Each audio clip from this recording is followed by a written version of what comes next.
The title defense begins today for our Miami Marlins as we kick off Season 7 of the series. With MLB The Show 24 coming out in around a month, obviously, we got to wrap up this series fairly soon. And because of that, we're going to be getting through this season really quick. So ultimately, I have decided that what we're going to do is we're going to split the regular season into 2 episodes. We're going to do the first half of the regular season today. We're going to play 3 games, and the 3 of them will be condensed compared to normal. Last episode was the offseason. We added some bullpen arms, Clay Holmes and Keegan Aiken, but other than that, pretty quiet. We lost a handful of players, including Luis Rengifo, Alec Bohm, Luis Severino, Brett Martin, and Phil Bickford, but we're mostly running it back from last year. We're going to get through spring training really quickly here and try to narrow down these roster spots before we hop into opening day, as we ended up going 13-12 through spring training. One of the big storylines I was curious about was the young starting pitchers. We let go of Luis Severino and we didn't really sign a replacement. That's because I like a lot of the guys we have in the system, and we're mostly going to go chalk, sending down some of the lower-rated guys. In terms of the relievers, pretty much all of our bullpen guys were awesome. We had to send down a couple, and that'll be Tobias Starr and Adolfo Jimenez, but both of them were fantastic, and I would love to get them opportunities in the big leagues given the opportunity. Edgar Caro beats out Austin Wells for the backup catcher spot. In the infield, Junior Caminero makes the opening day roster for the first time, beating out Orelvis Martinez for that last spot. I thought Ronald Andino played pretty well too, a first-round pick all the way back in Season 2. Hasn't really broken out in the minors, but still a talented young prospect. And there you go. That's our opening 26 and like 6 guys on outright waivers who I don't expect will be picked up. With that, we're going to enter into Season 7, and the lineup is going to look, again, basically exactly how it was last year. I do want to play James Wood quite a lot because he was really good last season. There just isn't really a clear spot for him. And I also want to play Adael Amador quite a bit. He was pretty solid last year before he got injured. Wasn't on the postseason roster, but I think he's going to be a super big part of our team. As for the pitching, this is what the rotation will look like with Berry and Robbie Jones taking the last 2 spots, and Gennaro Miller will start the year in the bullpen. Let's not waste any more time and get our season started on the road against Atlanta. And then we're going to get through April, May, and June today, leading up to July and the All-Star break, which is where we will start the next episode. Season 7 and the title defense begins for our Miami Marlins, coming off our World Series championship last year. Pretty much running it back with the same guys, minus a couple of switches in the bullpen and some younger players getting some more opportunities. But for the most part, this is pretty much the exact same roster that ultimately won us our championship last year. As we take a look at Atlanta, they've been surprisingly quiet in the playoff picture over the last few years. They re-signed Ronald Acuna to an 8-year, $200 million extension, but they lost Spencer Strider, who ended up signing with the Cardinals. Obviously, that means they're going to need a new ace, and they're rolling with the lefty, Nestor Cortes Jr., coming off a pretty solid year last year, 3.2 ERA, as MJ Melendez leads things off, and he launches a rocket! 108 off the bat into right for the reigning World Series MVP. He hit that ball so hard he could only get a single out of it. Good start for Melendez, coming off his $80 million extension that he just signed in the offseason. Full count, 2 away. Jazz Chisholm strikes out on the fastball, and Cortez gets through the rest of the inning pretty easily. As we go into the bottom of the first, we'll get our first look at the ace, Edward Cabrera, who's won back-to-back Cy Youngs. Of course, he had an MVP in there, and he's had back-to-back dominant playoff runs, including closing out Game 5 of the World Series against Minnesota.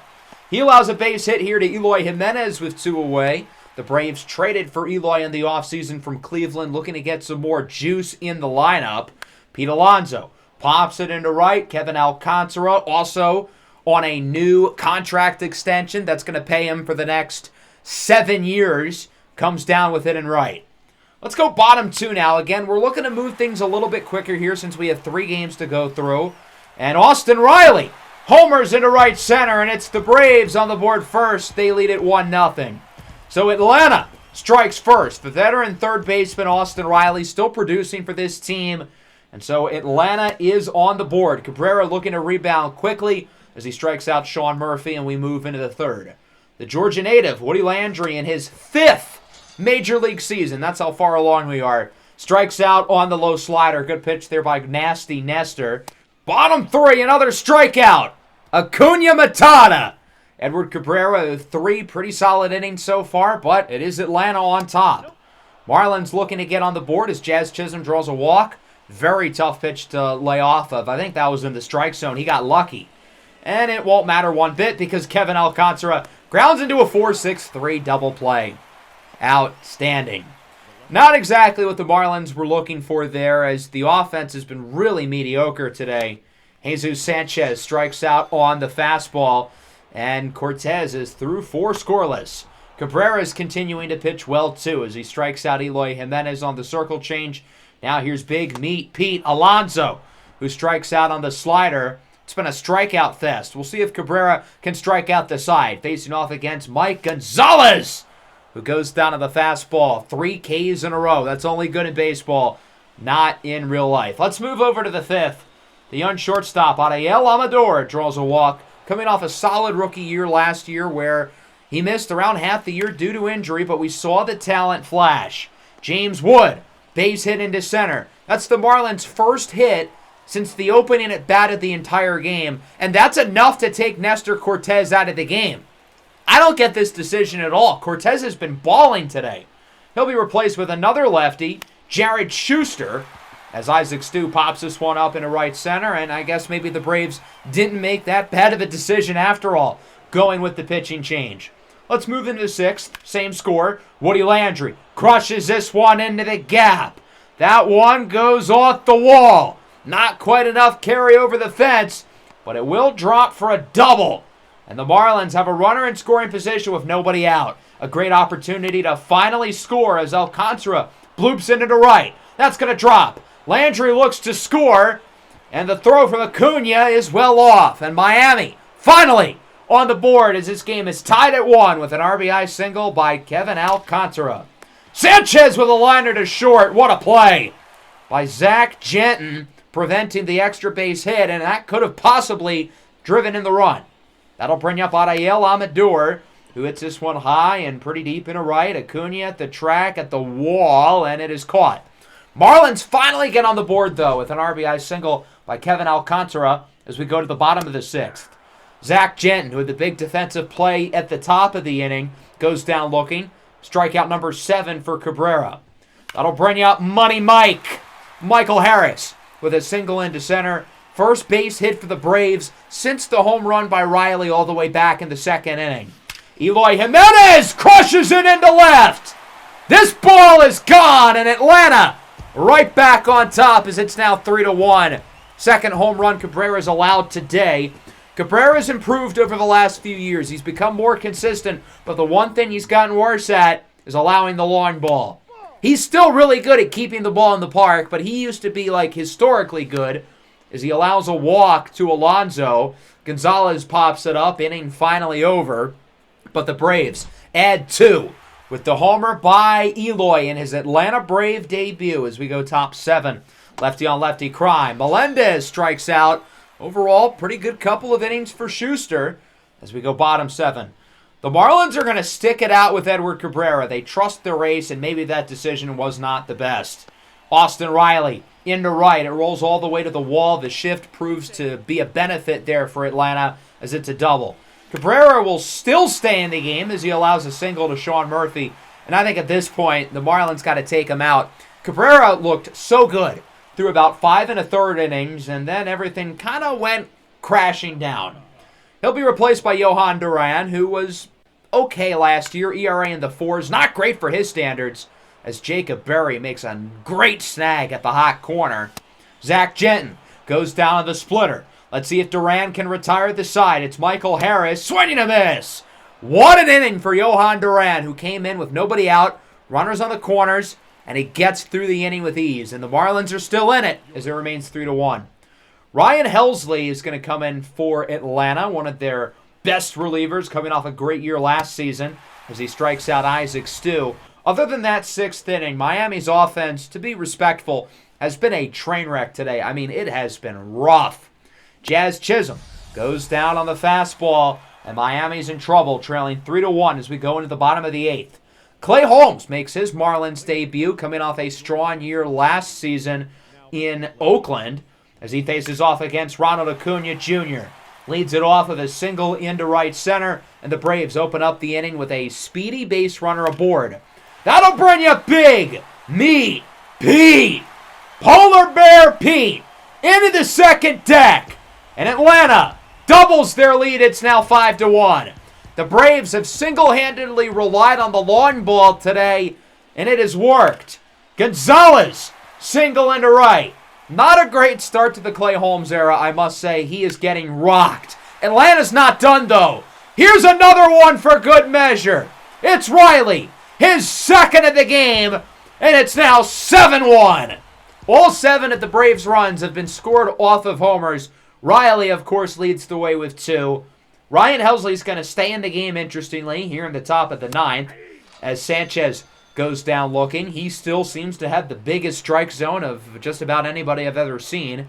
Khalil Watson, off the bench, goes down looking on the 101-mile-an-hour fastball, and the Braves spoiled the Marlins' fun. Here on opening day, they win it 7-1. Atlanta goes deep 4 times today, twice off of Edward Cabrera, who gets the loss. Cabrera only lost 1 regular season game throughout the entire season last year, and now he's got 1 here today. While Cabrera did not have his best game, it's also not his fault as to why we lost. The offense was, again, not good at all. 4 hits, 3 walks, 13 strikeouts, just not good enough. The bullpen was not good. Clay Holmes with a disastrous 8th inning. And then as for Cabrera, didn't have his best start. Yes, he's human too. He's not exactly Jesus on the mound, although I guess he's the closest thing to it. Atlanta's offense really was not good for the first half of this game, but then something clicked. They got guys on base, and they capitalized with homers from Eloy, Riley, and Alonso down the stretch, and obviously their pitching, starter and relievers, were fantastic. So let's simulate all of April. We have another series against Atlanta. We've got the Dodgers, the Phillies, the Padres. Going to be a tough month. In the second game of the year, Brian De La Cruz fractures his hand. That's not good. He'll be out for the entire month. As we end up going 19-11. Not a great start in the series against Atlanta, but we certainly rebounded later. We lead the division, albeit it's very close with all 5 teams in the race. We're currently the 2nd seed in the NL, only trailing the Diamondbacks, interestingly.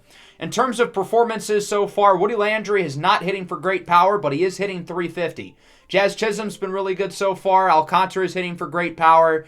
As for the pitching, Edward Cabrera is doing his thing. We had the Cy Young frontrunner on our team, and interestingly, it's not Cabrera.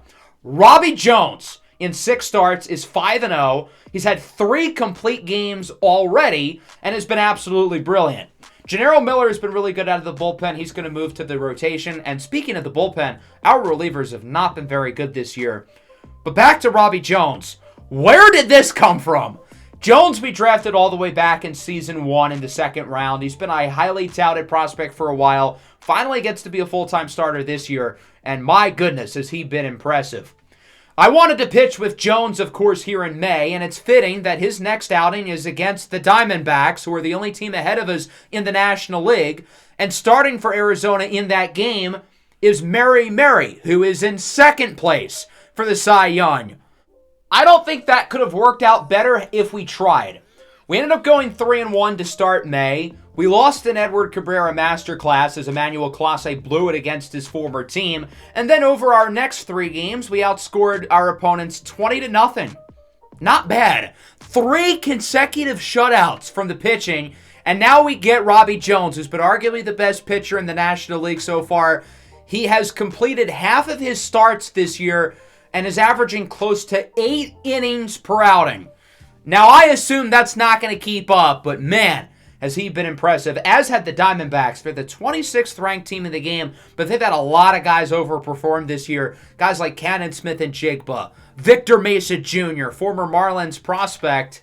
As we take a look at Robbie Jones' numbers on the year, again, absolutely brilliant. Hopefully he can keep it up against a strong Arizona lineup. Josh Lowe hitting .327, leads it off down the line and fair into left field, and it looks like that'll go for a double. Josh Lowe famously was the guy who started the rally in Game 7 of the World Series against Sandy Alcantara with the Rays a few years ago. They're going to look to drive him in as Nico Hoerner flies in into right. Alcantara with the catch. Lowe looks to score. The throw is offline. A sacrifice fly for the Diamondbacks and Miami after not allowing a run in 3 consecutive games. Let's one up here in the first. Darrell O'Monahan, the former Philadelphia Philly, strikes out on a drop third strike as we go bottom 1. Take a look at the second place Cy Young candidate, Mary, who's had a really good season. I think second place in Cy Young's a little rich, but still really good. Oh, wow, what a catch at the hot corner by Darrell O'Monahan, showing off the hops. Jazz Chisholm now, lefty on lefty, as this one is ripped into the gap in left center. Jazz Chisholm's gotten off to another great start this year. Could be in play for the MVP once again as he's in for second with a double.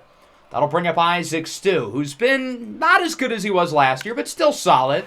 Rips it into right. That should score the run, and there will be no throw home. The Marlins tie it at 1. So much for these guys being Cy Young candidates. They each allow runs here in the first. Let's move top 3. Art Barr rips it into right center, and it bounces over the fence for a ground rule double. Josh Lowe now hits this one down the line, and it's somehow fair. That ball did not look fair one bit. But nonetheless, the Diamondbacks get runners on the corners. Victor Mesa Jr., the former Marlins prospect, strikes out on the cutter. Big pitch by Jones. Now against Hoerner. Grounder to second. This could be 2. Chisholm to Amador to Landry. He's safe at first. Nico Hoerner has 0 hits today, yet he's driven in both runs, and it's 2-1. Let's go bottom 3. Jazz Chisholm right back into the left center gap as he hits it well into left center, and it goes for a double. Can Isaac Stu drive him in again? Doesn't look like it. Grounds it to third. O'Monahan makes the play, and Arizona leads it 2-1 as we go into the fourth. Mako Valladolid hits this one into left center to the wall, and it'll go for a double. As good as Robbie Jones has been this year, he does not quite look like the Cy Young that we've gotten through the first month of the year. Philip Irabu goes down in the cutter. That'll bring us to Jackson Merrill, the shortstop. Gets that one by Landry. Amador, however, makes the play. Flips it to Jones. And the Marlins get through the fourth. Good defense by Amador and the Fish. Let's go top 5. Josh Lowe down the line again. Lowe has hit it well into the opposite field in all 3 of his at-bats today. Not too bad for the lefty as he's in with a double. Now he's on third for Nico Hoerner, who singles into center, and it's now 3-1. Hoerner has driven in a run in all 3 at-bats today. He has all 3 RBIs, obviously, yet that's his first time on base of the entire game. Darrell O'Monahan into center. Wood cannot make the diving grab. Hoerner makes it to third, and so there's 2 runners in scoring position. Do the Marlins trust Robbie Jones to get out of the inning? He's been so good this year. They're going to let him stay, and it proves to be a success as Cadden Smith and Jigba grounds out to short. Not a bad inning vote for the Diamondbacks. They add another run as it's 3-1. Bottom 5. Ariel Amador crushes this one into left center, and a one-hop off the wall for what looks like a double. Amador's been pretty solid this year. I think he's been a little bit more consistent, showing a little more pop than last year. Here's Junior Caminero into right. They're going to hold Amador at third, and now there's runners on the corners with nobody out. What an opportunity for the big, strong spot at the order. Woody Landry up the middle, base hit. That'll cut the lead to 1. Woody may not be having a great power season, but he's well in contention for the batting title, hitting around 350. Runners in scoring position for Stu with a line at a third, and it's caught. Darrell O'Monahan has had some run-saving grabs at third base today. Top 6, Robbie Jones still in the game as he allows a single to Valladolid. The Marlins trust him as a Cy Young caliber pitcher right now. They want to see him get out of the inning as the runner steals second, and he's out of there. MJ Melendez behind the dish, part-time ball player, full-time sniper. Merrill, grounder to third. Landry tags the base. That'll end Robbie Jones' day. Not Cy Young-esque, but not bad either. Bottom 6, Arizona with a pitching change as well. Murray's day is done. He'll be replaced by William Lynn, who allows 2 early runners for Amador. He hits this ball well into left. It's got some carry, and it's caught. Sanchez at second looks to tag up for third, and he's out of there. The Marlins were being too selfish there. They could have kept him in scoring position. I don't think moving him from second to third is that big of a difference. Costly decision on the bases as we move into the 7th. Joe Shearer in the game against Victor Mesa Jr., the former Marlin, who hits it well into center, but Wood is under with the grab. Let's go bottom 7 now. Miami looking for the comeback against the bullpen, and it's Gus Varland into the game for Arizona. Gennaro Miller coming in off the bench. Hasn't gotten a ton of offensive opportunities this year, really because there haven't been places to play him, but he's pitched really well, and he's in with a single. That'll bring up MJ Melendez now. He hits this ball well into right center, and that one is gone! 2-run homer for MJ Melendez, and the Marlins lead it 4-3. That is his 4th home run of the year. As soon as that ball came off his bat, I knew it was gone because he hit that thing so hard. Didn't necessarily get super high up, not a crazy launch angle, but it was a missile over 109 off the stick. Camilo Duvall comes in here in the 8th, and he retires to the side as Cannon Smith and Jigba goes window shopping. He's just looking. Bottom 8, Derek Pena is in for the D-backs. He'll face off against James Wood, who is continuing to really pick up off of a great season last year, but he strikes out on the changeup as we move into the 9th. Johan Duran is in for the save, not Emmanuel Clase.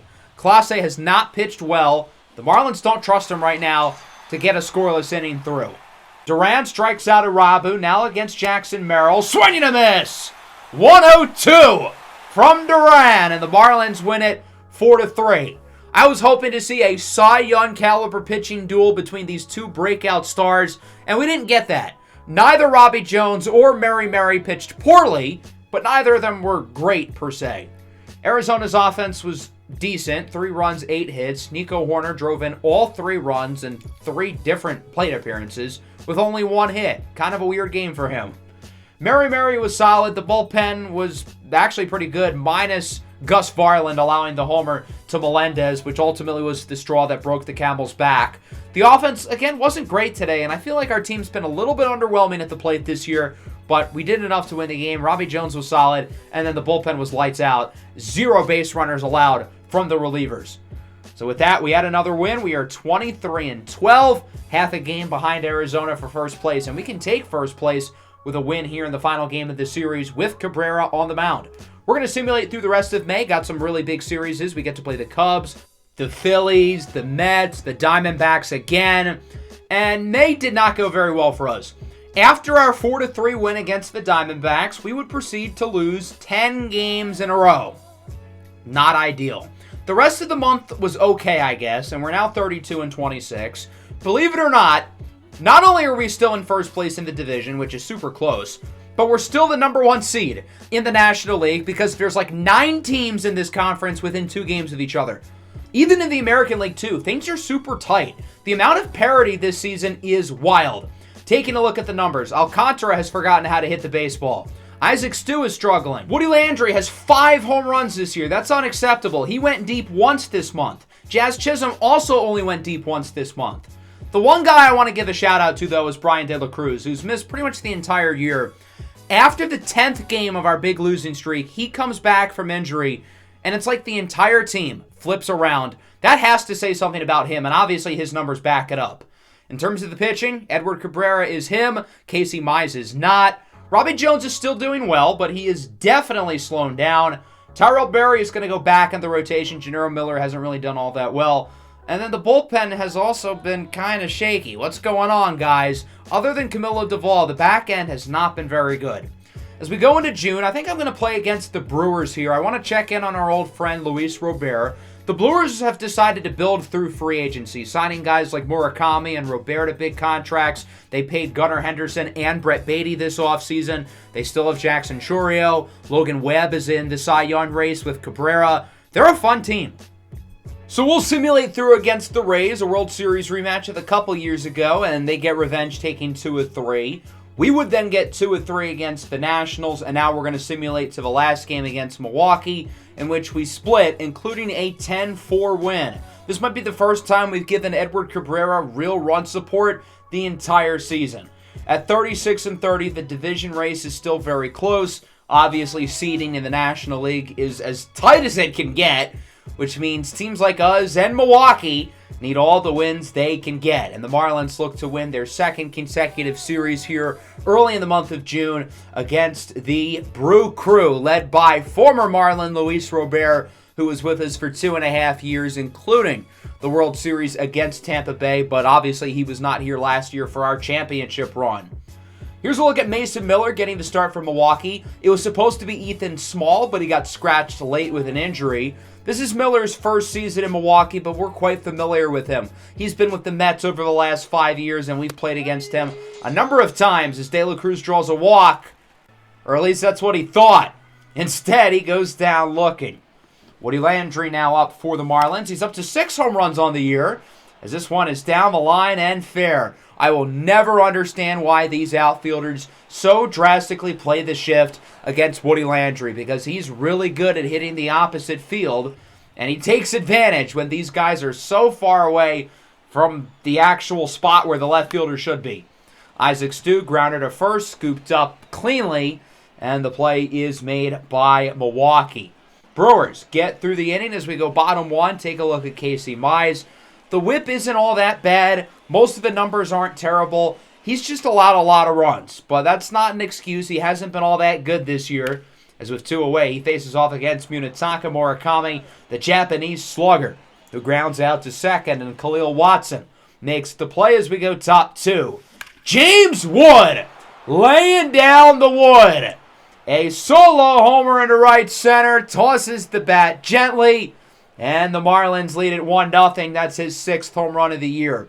Wood obviously has not been a full-time starter because our outfield is really good, but he's gotten full-time reps and has really produced. The Brewers are going to strike right back, though. Into the gap is Jackson Chourio. 1 run scores. Second looks to join. Chourio to third. Everybody's safe. 2-run triple for Jackson Chourio, and the Milwaukee Brewers lead it 2-1, and they should add another run here. Flown into center from Logan O'Hoppe as it's caught by Wood. Chourio looks to tag up. Throw is a beauty, but it's not in time, and the Brew Crew add 3, and they lead it 3-1 as we go top 3. Jazz Chisholm with 1 away up the middle. Grounded to second. Nice defensive play, but he will be unable to make the throw. Good effort nonetheless. After a Woody Landry walk, there's now 2 on for Isaac Stu. Crushes it into right center field. That one's gone, and the Marlins get their 3 runs right back, and it's 4-3, his 10th of the year. Isaac Stu obviously hasn't taken the leap we would have hoped for, or he even hasn't played like he was last year, but it seems like he's starting to come around. The offense is going to continue to produce. Here's Sanchez into left, over the glove of the left fielder. That should go for extra bases. He's in with a double. Both offenses are entering the floodgates early here in the final game of this series against Milwaukee. Melendez gets plonked.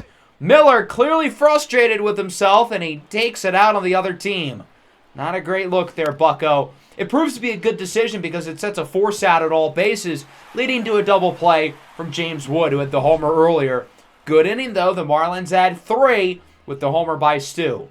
Bottom 3, former Marlin Luis Robert goes down looking on the splitter. Good pitch by Mize. Let's go to the 4th now. The Brewers are going to make a pitching change after a rough inning from Mason Miller. He's going to get yanked, and he'll be replaced by the veteran righty Bryce Wilson. He'll face off against Brian De La Cruz with a runner on and 1 away, and De La Cruz hits this ball high and deep into right center. Robert and Chourio at the track, at the wall, it's gone! 2-run homer for Brian De La Cruz, his 5th of the year. Keep in mind he's played like 3 weeks worth of games as he continues to produce for this team. He's been the Marlins' best player since coming back from injury and basically saved our season when we were falling off of the Titanic. Jazz Chisholm gets that one by the second baseman. It's going to roll all the way to the wall. 114 off the bat, the hardest hit ball by a Marlin the entire year.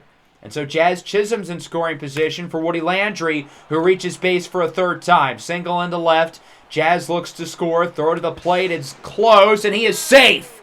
RBI single for Woody Landry. He's having himself a day. And it's now 7-3. 2 runners on, still 1 away. Inning's been a disaster for Bryce Wilson. I don't know how he's still in the game. The Brewers will miraculously turn 2. Good job there at first base by Berman.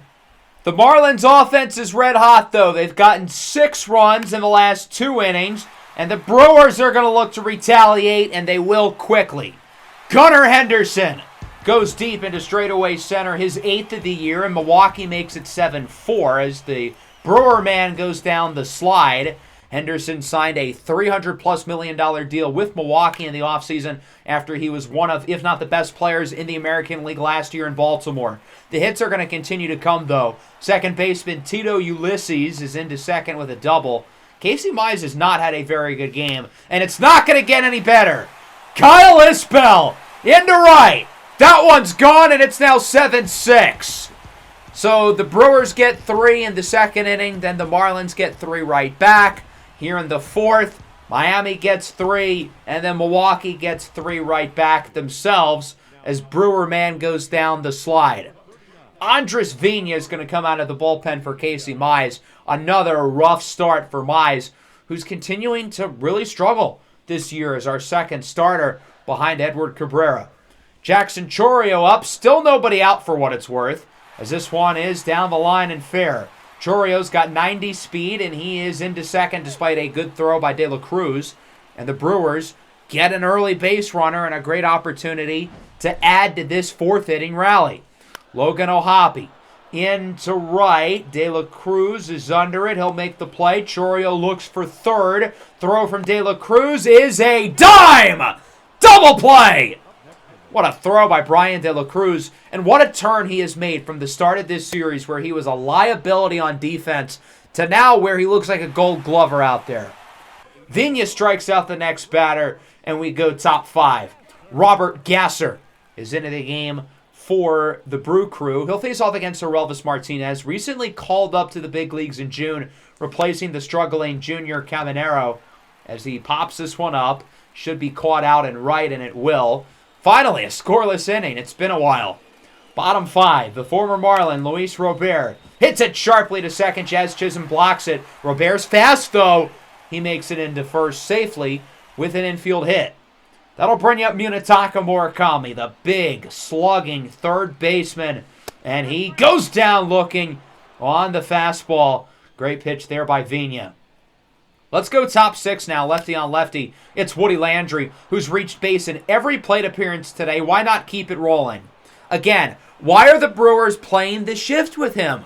That's a flyout if the left fielder's in the regular position. But no, Milwaukee's got to get cute, and instead it's a double. First and second now. Sanchez with a grounder down the line. Play is made by Charlie Berman, and the Brewers get out of the inning. Bottom 6, Tito Ulysses. Up the middle, Chisholm can't make the play. That'll go for a hit. Vina's been pretty solid, but it looks like he's going to be yanked out of the game here from the lefty Keegan Aiken, who's performed pretty well for the Marlins this year, 2.73 ERA. Kyle Isbell homered in his last at-bat, this time not so much. 6-4-3, double play, quick work by the Marlins infield, and let's move top 7. Yency Almonte and MLB The Show Sim Demon is into the game, and he has been very good this year, 2.5 ERA. Runner aboard here for Orelvis Martinez, who hits this one well into center at the track, at the wall. It goes off the wall. I don't think the other runner, that's Melendez, was expecting that ball to drop. He could have been moving a little faster and looked to score. But nonetheless, he makes it to third. Second and third now for De La Cruz, who pops this one up into center, and it will be caught by Robert. 3 consecutive scoreless innings for the Marlins after their hot streak. Both offenses were on fire earlier in this game, and now they've forgotten how to hit. Milwaukee looking to get things back on track as O'Hoppe hits it into right. That one's going to roll to the wall. It'll go for a double, and the catcher is aboard in scoring position with nobody out.